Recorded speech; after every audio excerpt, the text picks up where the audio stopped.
Alors, notre premier invité est journaliste de formation, entrepreneur, homme de médias et de communication. Il a choisi d'être candidat au municipal 2023 à Abobo avec la liste Abobo Connexion. On va recevoir dans un instant seulement pour l'interroger et discuter avec lui donc sur ce plateau le candidat Israël Guebo qui va nous rejoindre maintenant. Il a envoyé son public.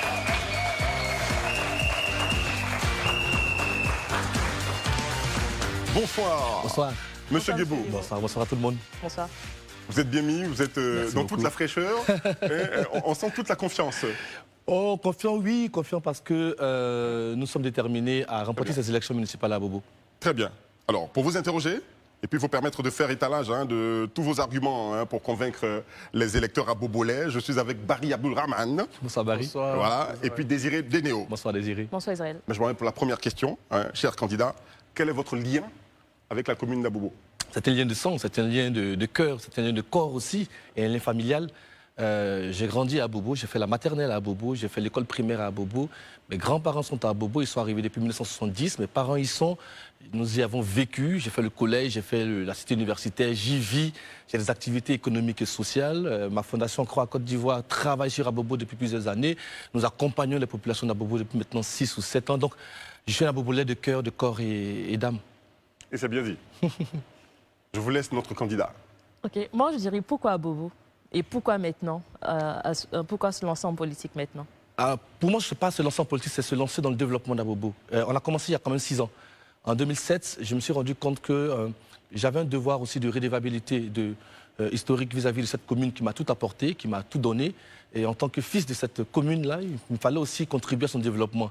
Donc depuis 2017, c'est quand même 70 000 personnes qui ont été impactées par nos actions sur 6 axes: éducation, santé, femmes, jeunes, gouvernance locale et puis sport et culture.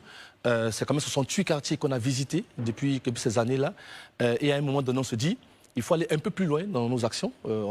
Il faut avoir les leviers institutionnels et politiques pour pouvoir aller chercher par exemple des bailleurs, faire de plus gros projets et toucher beaucoup plus de personnes. Très bien. Bonsoir Monsieur Guebo. Bonsoir. Je vais entrer dans le vif du sujet. Je vais vous poser quelques questions par rapport à votre programme et sur un certain nombre de secteurs.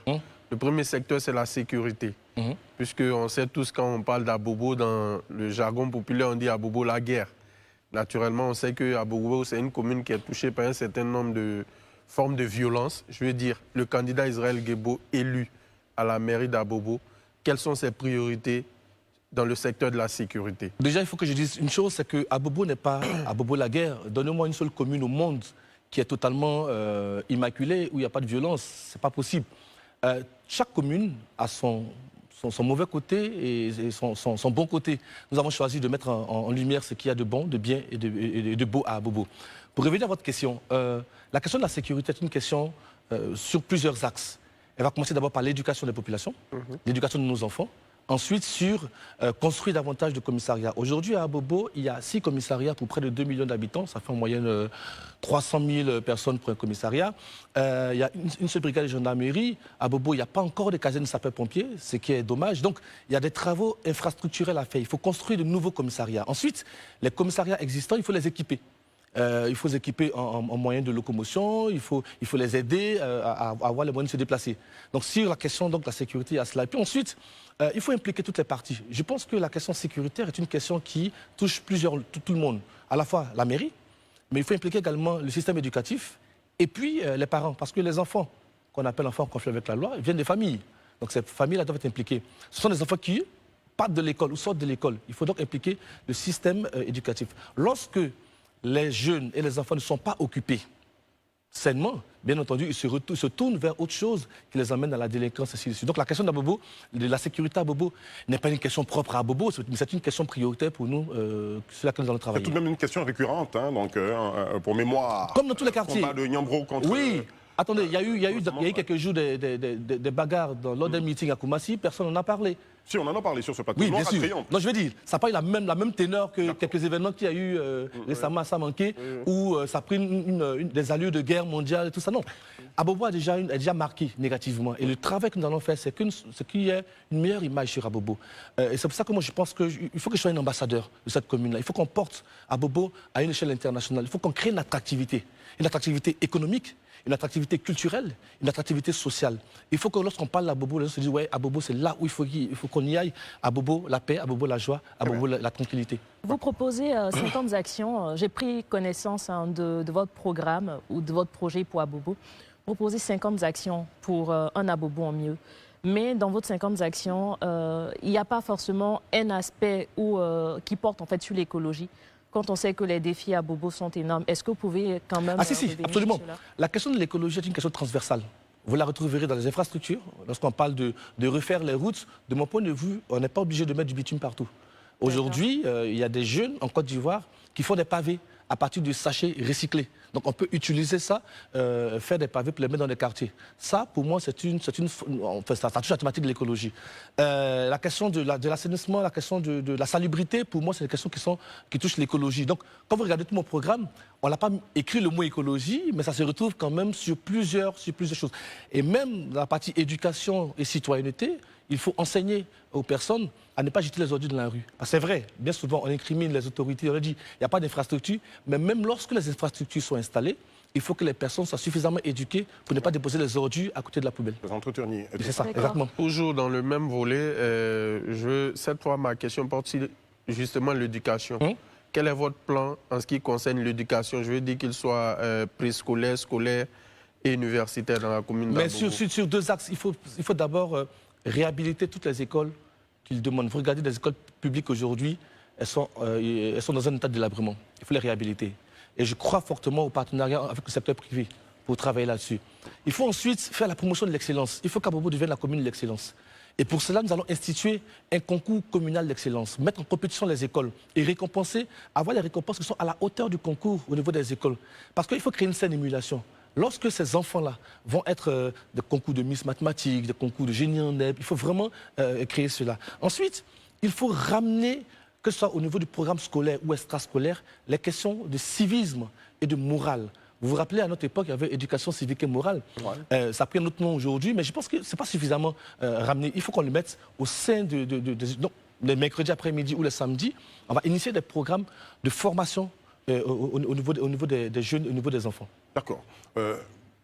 Abobo est assez peuplé quand même, avec une population mais très jeune. Vous parliez donc à l'instant de sécurité qu'il faut peut-être minimiser d'une certaine façon. Non, pas minimiser, mais je dis qu'Abobo n'est pas un cas isolé. D'accord. Mais comment vous allez occuper, parce que tous les jeunes d'Abobo ne vont pas à l'école, ces jeunes qui sont dits en conflit avec la loi sont des jeunes, pour la plupart désœuvrés, déscolarisés. Quel est dans votre programme tout ce que vous avez prévu? Quels sont tout ce que vous avez prévu alors pour occuper ces jeunes-là sainement? Il faut déjà former ces jeunes. Il y a beaucoup de jeunes aujourd'hui qui ont des diplômes et qui n'ont pas de travail. Parce que simplement, les formations qu'ils ont faites sont en inadéquation avec le marché du travail. Il faut faire de la réqualification. Donc il faut que ces jeunes-là soient reformés et requalifiés. Sur les secteurs comme l'informatique, le numérique, il y a beaucoup de domaines aujourd'hui qui s'offrent, ou même la culture. Aujourd'hui, il y a un fort essor de la production audiovisuelle en Côte d'Ivoire avec beaucoup de métiers. Il faut insérer ces jeunes-là. Ensuite, il faut créer des cadres, je sais pas en termes de bâtiments, pour que les jeunes là, se retrouvent et se forment. Il n'y a pas d'espace. Et nous proposons de créer la maison des jeunes dans chaque quartier. C'est un espace où les jeunes vont se retrouver pour apprendre, pour discuter, pour échanger, mais où à l'intérieur également, on pourra leur faire rencontrer des opportunités d'emploi par des formations, par des experts qui vont venir. Et puis, je reste convaincu qu'il faut accentuer la sensibilisation sur les phénomènes, les fléaux, comme les drogues, et ainsi de suite, parce qu'on ne le fait pas suffisamment, et il faut qu'on le fasse, parce que justement, quand les jeunes ne sont pas assez sensibilisés, ni formés et informés sur les effets néfastes de ces drogues-là, on a des dérives derrière. Monsieur Guébo, vous parlez dans votre programme de gouvernance locale.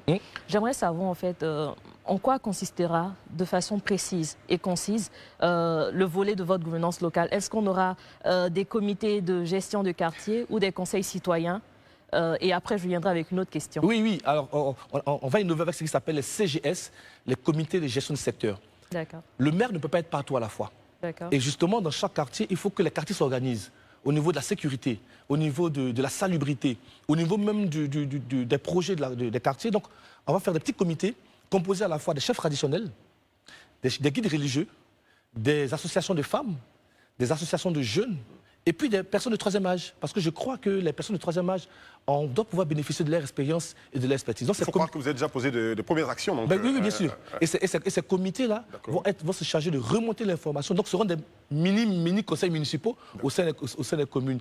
Mais il y a un autre aspect qui est important, c'est l'aspect de la transparence. Il faut que les citoyens interrogent les promesses du maire. Tous les 6 mois, nous viendrons devant les populations pour leur dire voici ce que nous avons proposé, voici où nous en sommes et voici ce qui reste à faire. On n'a pas pour habitude d'aller aux conseils municipaux, on n'a pas pour habitude d'interroger les programmes et les promesses des maires. Il faut qu'on le fasse. Nous, on va l'imposer pour être totalement transparent. Il faut que le budget de la mairie soit expliqué aux citoyens. Il faut que ce à quoi les recettes fiscales qu'on prend, ce à quoi ça sert, on puisse l'expliquer aux populations. D'accord. Monsieur Guébo, pardon. On vous entendait plus dire qu'Abobo est encore un peu en chantier. Jusque-là, pensez-vous que rien n'a été fait à Abobo? Parce que... Non, on ne peut pas dire que rien n'a été fait, ce serait mentir. Il y a de grands travaux. Vous savez qu'Abobo bénéficie aujourd'hui, avec 174 milliards du PUCA, le programme d'urgence de la commune d'Abobo, avec l'échangeur, le CHR, le C d'excellence, le tribunal, la caserne sapeur-pompier. Mais c'est encore des chantiers. Par contre, on attend toujours les programmes de la mairie. Ça, c'est des programmes présidentiels. Que fait la mairie? Et aujourd'hui, les populations de la mairie d'Abobo ont des besoins primaires. Elles veulent avoir un environnement sain. Elle veut que les enfants aillent dans de bonnes écoles. Elle veut que les jeunes soient... Un premier travail avait déjà commencé à être fait par feu le Premier ministre Ahmed Bakayoko, on s'en souvient. Je vous invite à aller à Bobo aujourd'hui. Quand vous passez de Samanké à Kennedy, Clochard, en allant jusqu'à Belleville-Biabou, il n'y a pas de route. Il n'y a pas de route à Bobo. Malgré le fait qu'on est en train de construire un échangeur, mais aller dans les quartiers, il n'y a pas. Aller à Keikoa, à Nonkwakouté, il n'y a pas de route. Et ça, c'est un problème. Or, si on veut que les populations se développent, il faut emmener la route jusqu'à chez elles. Et c'est ce que je dis. Le bitume n'est pas la solution obligatoire. Il faut trouver des solutions alternatives. Et moi, je pense que dans les quartiers, dans les rues secondaires, il faut les paver. Il faut les paver avec des pavés ou avec le système dont j'ai parlé, qui a fait du recyclage. Vous avez entre griffes, en face de vous, pardonnez, des dinosaures entre griffes. D'accord? Quelles sont vos forces pour arriver à bout de ces adversaires, entre autres Koné-Tefour, la ministre Kandia? Quelles sont vos forces, vos atouts majeurs pour arriver à convaincre les populations? 2 choses. Premièrement, j'ai un bilan, malgré le fait que je n'ai pas encore été maire. Je vous ai dit, depuis 6 ans maintenant, nous avons travaillé sur le terrain. Et ce bilan est palpable. Aujourd'hui, à Abobo, nous avons construit des bibliothèques. Et nous avons équipé des bibliothèques, nous avons réhabilité des écoles, nous avons organisé des campagnes de consultation médicale gratuites, nous avons financé des coopératives, nous avons accompagné des femmes, nous avons formé, aujourd'hui c'est près de 300 femmes qui ont été alphabétisées et l'année prochaine, on va passer à 1000 femmes par an. Donc on a un bilan qu'on peut défendre et on souhaite aller beaucoup plus loin. On me dit souvent que oui, Abobo est le bastion d'un certain parti politique. Je vais vous prendre des chiffres. En 2012, c'est 350 000 électeurs, 108 000 votants. Le parti au pouvoir l'emporte à 78 000 voix. En 2018, 357 000 électeurs, 80 000 votants. Le parti au pouvoir l'emporte avec 50 000 voix. Lorsque une commune est un bastion, on n'a pas 50 000 voix sur 357 000 électeurs. En réalité, nous avons près de 200 000, 250 000 électeurs qui ne vont pas voter. Et c'est là le challenge pour ce 2 septembre. Il faut inviter les populations à aller voter. Il faut vérifier qu'ils sont tous sur la liste électorale. Eh bien oui, là, nous sommes maintenant à tout de 400 000 électeurs. Il faut les inciter à aller voter. Parce qu'il faut que ces populations-là, qui sont blasées, qui sont déçues de la politique, qui ont l'impression que rien ne change et qui accusent d'ailleurs certaines personnes de tronquer leur voix, il faut que ces populations soient rassurées pour aller voter. Notre challenge, c'est vraiment ça, les inviter à aller voter. Vous avez parlé tout à l'heure de Anankwa-Kouté. Et dans votre programme, vous parlez de redynamiser la gare internationale d'Anankwa-Kouté.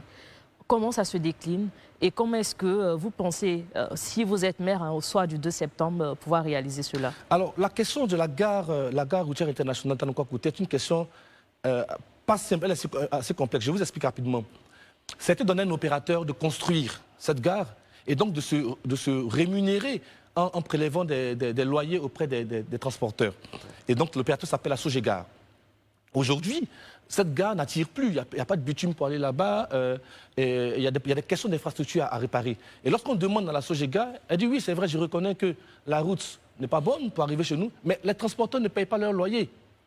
On va voir les transporteurs, ils disent oui, mais c'est vrai, mais personne ne vient de notre gare. Lorsqu'on demande aux clients, ils disent oui, mais votre gare, il n'y a pas de route. Donc en réalité, c'est un peu le serpent qui se mord la queue. Qu'est-ce qu'il faut faire? Il faut s'asseoir et dire bon, écoutez, il faut trouver une attractivité au sein de cette gare-là. C'est 14 hectares. On peut installer un parc d'attractions, on peut installer un hypermarché, faire venir des gens. Au sein de la gare. Au sein de la gare. Parce que, justement, l'activité de la gare ne peut plus suffire à financer la gare. Il faut créer cette attractivité-là. Il faut qu'à un moment donné, nous, lorsqu'on sera à la mairie, nous allons faire asseoir la Sogega pour dire, écoutez, on peut vous accompagner un peu, mais ça veut dire que vos frais de remboursement, il faut qu'on se les partage.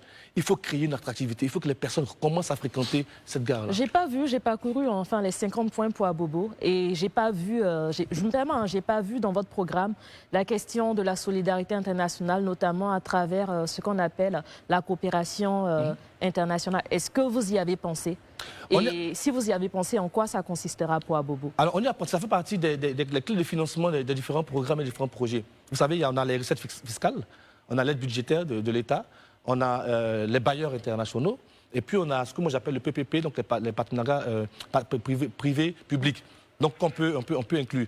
Mais la partie des bailleurs privés, ça existe aujourd'hui. Aujourd'hui, par exemple, Abobo bénéficie de plusieurs projets de l'Agence française de développement, dans le cadre de ce qu'on appelle le CDD, le contrat de désendettement et de développement. Donc c'est déjà intégré. Je ne l'ai pas mis noir sur blanc parce que pour moi c'est une évidence qu'on doit aller vers d'autres personnes, d'autres bailleurs, d'autres partenaires. Notamment les collectivités territoriales, c'est ce dont en fait je parlais. Projet de jumelage, parce que justement ça permet aux associations, parce que vous avez un gros programme qui porte sur la jeunesse, les femmes. Un programme de gouvernance ne peut pas reposer entièrement sur un programme de jumelage. Le programme de jumelage, il peut être à titre, cosmétique, hein. Ça peut être parce que bon, la ville est belle, donc on se marie. Elle le dit peut-être parce que vous êtes lillois.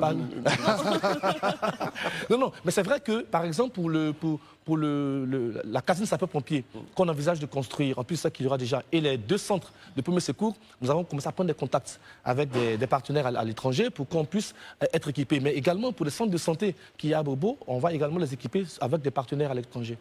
D'accord. Justement, c'est par rapport au secteur de la santé. Et ma prochaine question tourne autour de ça. Quel est votre plan? Parce qu'on sait qu'à Bobo, il y a un CHU en construction, si je ne me trompe pas. Mais vous, au niveau de la mairie, qu'est-ce que vous envisagez pour améliorer les services de santé dans votre commune? En dehors de ce que le gouvernement, comme vous l'avez dit, pose déjà comme action dans cette commune. Je vous ai dit déjà qu'avant même d'être candidat à la mairie, nous avons fait des actions dans la santé. Et je pense qu'il faut rapprocher le système de santé des populations. En construisant davantage de centres, en équipant ces centres-là, mais en organisant régulièrement des caravanes de consultation médicale. On l'a fait à Sagbé, qu'on appelle communément des rails. On l'a fait il y a 1 an, où on a fait venir des spécialistes auprès des populations pour faire du dépistage du cancer du col de l'utérus, du dépistage du cancer du sein, la médecine générale, ainsi de suite. Parce que bien souvent, il y a des personnes qui vont payer par exemple 2 000 francs, 3 000 francs pour aller au centre de santé. Ça devient coûteux pour elles. Donc il faut rapprocher les centres de santé de ces populations. Et puis, il faut intégrer les spécialisations. Par exemple, aujourd'hui, il y a une très belle expérience à Bobo, une dame qui a ouvert son cabinet de kinésithérapeute et qui fait des prix vraiment bas pour les populations. Et il faut le faire. Il faut le faire. Plutôt que les personnes partent d'Abobo jusqu'à ailleurs et payer des sommes faramineuses, il faut trouver le moyen. Et ça, la mairie, par exemple, doit encourager ce genre de projet-là et les accompagner là-dedans. Nous avons envie de vous demander, sur quoi comptez-vous, en dehors des subventions, sur quoi comptez-vous? Votre programme, il est énormissime, avec des projets pour les jeunes, pour les femmes, pour la santé, beaucoup de choses, des parcs d'attractions à installer dans les gares. D'où est-ce que vous allez tirer tous ces financements? Ben, je l'ai dit, 4 sources de financement. Premièrement, les recettes fiscales. Deuxièmement, l'aide budgétaire de l'État, mais ce n'est pas suffisant. Il faut également chercher des bailleurs à l'étranger. Mais je crois aussi à la force du secteur privé. Je crois à ce partenariat-là. Pour construire un parc d'attraction, ce n'est pas la mairie qui va le faire. Il faut signer un partenariat, il faut voir quel opérateur peut nous aider à installer ça. Et puis vous voyez par exemple, nos enfants, lors des fêtes de Noël et Tabaski, vont ailleurs dans d'autres hypermarchés et amusent toute la toile ivoirienne. Il faut les garder, mais c'est de l'argent. En fait, c'est de l'argent qui sort de la commune. Donc il faut garder ces enfants sur place. Et un pas d'attraction, on peut trouver un opérateur. Construire un hypermarché, Yopougon a le sien, Cocody a le sien maintenant à Ingré. Et Abobo doit avoir son... Je ne vais pas citer des marques, mais je crois qu'on s'est compris. Si je n'évoque pas les femmes, je pense que je vais me faire bouffer. Hein. C'est un peu ma marque de fabrique. Monsieur Guébo, vous parlez de zéro grossesse des filles à l'école et ensuite créer 2 refuges pour femmes victimes de violences. Sur le côté refuge, sur quoi ça va reposer? Et puis, il y a 1 300 000 habitants à Abobo, donc on va dire quand même, officiellement. Sinon, on a un peu plus quand même. Donc, un peu plus, en fait. Donc, les femmes doivent quand même, en fait, tourner autour des 1 million. C'est pas peu. Et sinon, pourquoi 2 centres? Et puis, comment ça va se faire de façon pratique? J'ai voulu un programme réaliste. Il faut éviter de faire des promesses qui sont irréalisables et qui vont nous rattraper. On va commencer par 2. Déjà, faisons les 2 centres. Aujourd'hui, en Côte d'Ivoire, si je ne me trompe pas, enfin à Abidjan, il y a un centre public à Atekoubé, un refuge à Atekoubé. 7 places. Et 7 places. Et il y en a 2 à la Riviera, qui sont pour des privés. Il n'y en a pas à Bobo. Or, la question de la violence des femmes est très présente à Bobo. Et pour nous, la question de la femme est une question centrale dans notre programme. Parce que les femmes, elles activent la dynamique d'Abobo, elles activent l'économie d'Abobo. Et ça repose sur 3 piliers. Premièrement, leur éducation. Il faut alphabétiser les femmes. Il faut que les femmes apprennent à lire et à écrire. Ensuite, apprennent l'anglais. Et que les femmes apprennent également le numérique et l'informatique. C'est essentiel pour que le business puisse se déployer. Il faut que les femmes s'organisent, se structurent. Les coopératives, il faut qu'on les organise, il faut qu'on les finance. Il faut que les projets des femmes soient financés. Et je pense à ce prix-là qu'on va arriver à sortir un peu les femmes et à les rendre autonomes. Et sur la question des violences, oui, on va créer 2 refuges. Ces refuges-là, pour l'instant, vont accueillir les femmes qui sont victimes de violences, prise en charge psychologique, juridique, mais aussi réinsertion derrière dans le tissu social et économique. Alors, Eric, au niveau du programme de M. Guébo, j'ai lu qu'il veut construire un marché de gros, c'est ça? Voilà, maintenant, quand sera-t-il de l'ancien marché d'Abobo? Vous voulez dire le futur nouveau marché qui est en train d'être construit? Parce que oui, il va être construit. Okay. Déjà, le projet est arrêté depuis 2021, il va être construit. Okay. Abobo a le marché le moins cher, et ça je le dis haut et fort. D'ailleurs, anecdote, quand il s'agit d'aller faire le marché à Abobo, personne n'a peur. On va à 4 h du matin à l'acheter les choses moins chères. Donc, bon, je ferme la parenthèse. Donc, Abobo a le marché le moins cher.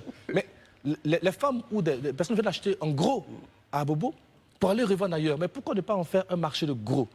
Pour que toutes les communes viennent. Quand je parlais d'attractivité économique, c'est aussi ça. Il faut emmener les personnes. Abobo est une source, est une terre d'opportunités, est une terre de ressources humaines. D'accord. Abobo Connexion.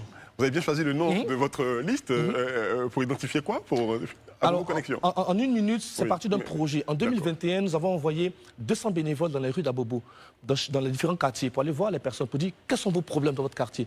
Nous avons noté ça. Quelles sont vos solutions que vous proposez? Nous avons noté cela. Et puis, on a donné un comité scientifique qui a travaillé sur le programme que vous avez lu. Et donc, on s'est dit, Abobo Connexion pour connecter les projets avec les besoins réels des populations, Abobo Connexion pour connecter, pour reconnecter Abobo avec le reste du monde, mais aussi Abobo Connexion, et ça va répondre à la question de Désiré, pour connecter Abobo avec le reste du monde. Le 30 novembre dernier, 2022, j'étais à Paris pour un événement qui s'appelait Abobo Connexion Paris. On a fait venir les investisseurs pour leur montrer l'autre Abobo, cet Abobo dynamique, cet Abobo que nous voulons mieux. Je peux avoir juste une dernière question. Je pense qu'on est au terme. Hein. Au terme, on est au terme, on va aller rapidement au journal, mais on va vous remercier. Journaliste, homme de communication, homme de médias, qui a le verbe, qui a les idées. On espère que ça va suivre sur le terrain après, le lendemain seulement de votre élection. Le 2 septembre, vous aurez un nouveau maire qui s'appelle Guébo. Très bien. Je vous rappelle qu'on a invité pratiquement tous les candidats aux élections couplées. Et nous avons eu certains qui ont dit non, c'est pas possible. D'autres ont confirmé. Et parmi ceux qui ont confirmé, il y a la ministre Kandia Camara, que nous attendons pour ce mercredi, sauf dernier changement, mais on espère même vraiment l'avoir sur ce plateau. Mercredi, opposé aussi donc, à Israël Guébo, qui est passé sur ce plateau. On aimerait l'avoir. Et même, pourquoi pas, connaissez-vous, on aimerait tous les avoir sur ce plateau. Merci d'être venus. On va y aller tout de suite. On va y aller tout de suite. On reste, d'accord, on poursuit cette émission. D'accord. Désiré? Oui, en fait, Israël Guébo, on a les Rémelsiens en France et on peut parler des Guébalsiens parce que vous êtes enfin issu d'une famille d'écrivains. Donc j'aimerais savoir en quoi va consister votre programme au niveau surtout de la lecture et des bibliothèques. J'ai pas beaucoup vu ça enfin dans si, on en a construit. Alors la première bibliothèque privée à Abobo s'appelle le CLÉ, le Centre de lecture et d'éducation sociale à Biabou, que nous avons construit avec 1200 livres à l'intérieur. ce n'est pas uniquement une bibliothèque, c'est aussi un espace d'apprentissage et de formation. On a récemment installé une bibliothèque à l'EPP Habitat. On vient de réceptionner des livres pour le lycée moderne 1 et 2 d'Abobo. Nous avons organisé des journées de sensibilisation à la lecture l'année dernière avec des artistes comme Ariel Chéné, cette année avec Kajim. Donc, pour nous, la lecture est essentielle. Vous savez, l'éducation est pour nous une valeur et une donnée indispensable pour changer la société. Elle est transversale, elle touche les femmes, les jeunes, les enfants. Et si on veut transformer cette société-là, la lecture fait partie des éléments à avoir. D'accord.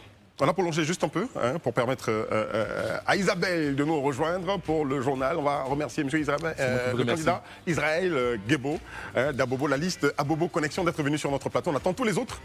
Merci beaucoup. Merci à vous. Merci à vous. Et puis bonne chance. Merci beaucoup. Merci beaucoup. Voilà. Est-ce que le public qui est là, merci à vous tous d'être venus. Voilà. Montrez, vous pouvez montrer voilà. Qui votait? Votez Guebo. C'est ça. Qui votait?